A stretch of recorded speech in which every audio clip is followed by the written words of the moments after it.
Okay, stats. 3.3 is about finding these two things, central tendency and dispersion, from grouped data. Because with grouped data, you don't really know exactly the values, but you can generally summarize it as best you can by making some assumptions and approximations. So for population mean, you need to take each value times the number of times it shows up divided by the total number, and you add them all together before dividing by the sum of the total number. And xi is the midpoint of the value of the ith class. And what do I mean by the midpoint? I mean, what does this 1 to 5 down here in the table really mean? It means anyone who studied from at least 1 hour to less than 6 hours, right? It's really from, if you studied 5 hours and 30 minutes, you're probably still between the 1 to 5, at least in my opinion. So it's from 1 to less than 6.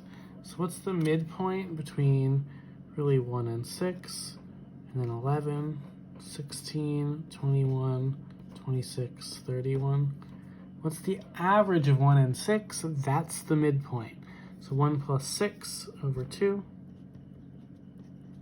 is 3.5.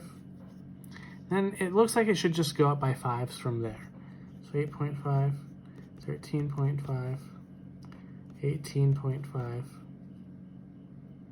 23.5, 28.5, 33.5. So these are all the midpoints. How often does each one show up? First one, 130, 250, 230, 180, 100, 60, and 50. So these are the frequencies from the table. These are the midpoints. And all you have to do is multiply them all together. So find each product. So 3.5 times 130.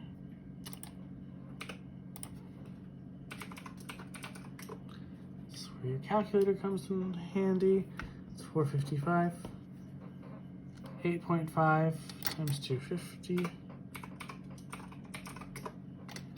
is 2125.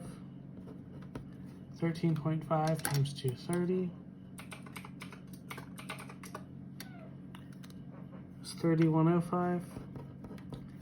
18.5 times 180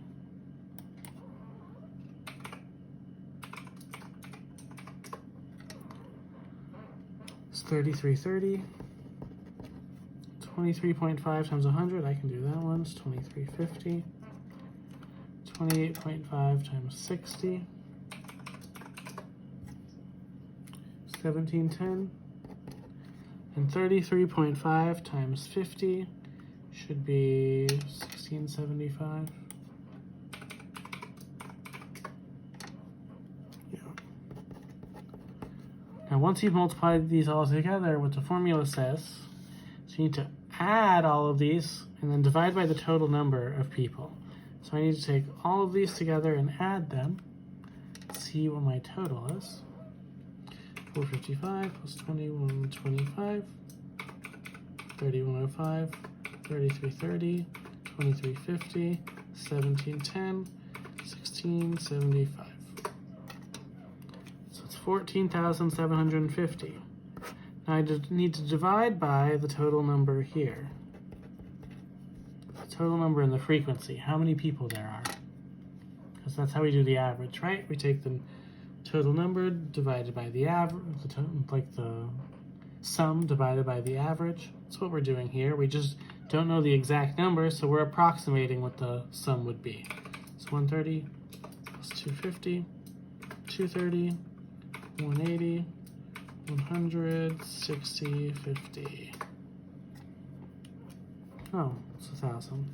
So we take 14,750 divided by 1,000. We get 14.75 hours a week.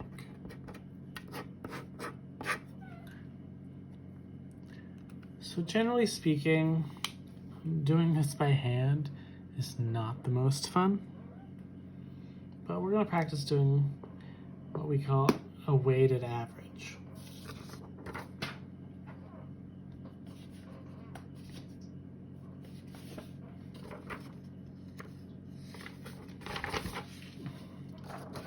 So what does a weighted mean? The weighted mean of a variable is found by multiplying each value of the variable to the corresponding weight.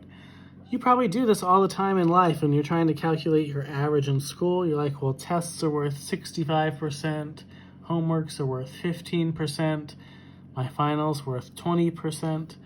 Each one has a weight, and you multiply it by your score in that category. So Bob goes to the By the Way net store and creates his own bridge mix. He takes 1 pound of raisins, 2 pounds of chocolate-covered peanuts, and 1.5 pounds of cashews. The raisins cost $1.25 per pound, chocolate-covered peanuts $3.25, cashews $5.40. What is the cost per pound of this mix? So we've got raisin, chocolate, peanuts, and cashews. So we've got their weight. This is literal weight, not even average weight.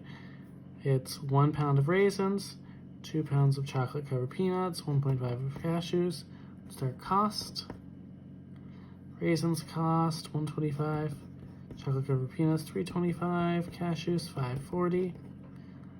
And again, you take the weight times the cost, just like on the previous page. This is $1.25, $6.50, $8.10. And you add, it says cost per pound, so we want the total cost divided by the total number of pounds. When I add these all together, I get $15.85. When I add these all together, I get 4.5. So we take $15.85 divided by 4.5.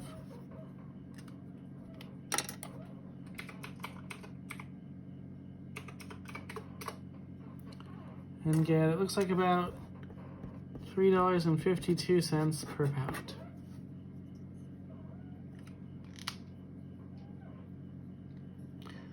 Now let's do one more. Marissa wants to figure out her grade in calculus. Her percentage breakdowns are as follows: attendance 5%, homework 15, test 60, final exam 20. Her averages are 100 for attendance, 97 for homework, 82 for tests, and 77 on the final. What will she make in the class? So remember, turn your percents into decimals. So we got 0.05 times 100, because she has 100 average for attendance. She's got a 0.15. 15% of her grade is her homework times 97. She's got 0.60 times 82 plus 0.20 times 77. So this is 5.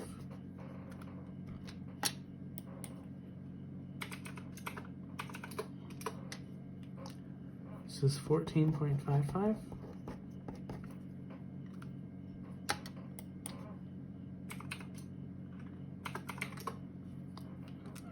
This one is 49.2. This should be 15.4.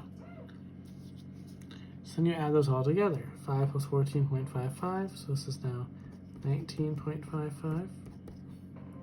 49.2 plus 15.4, 64.6. So together they should add to 84.15. Now in most cases, I would call that a B. Depending on how they do grades. And we'll do more with 3.3 on the next video.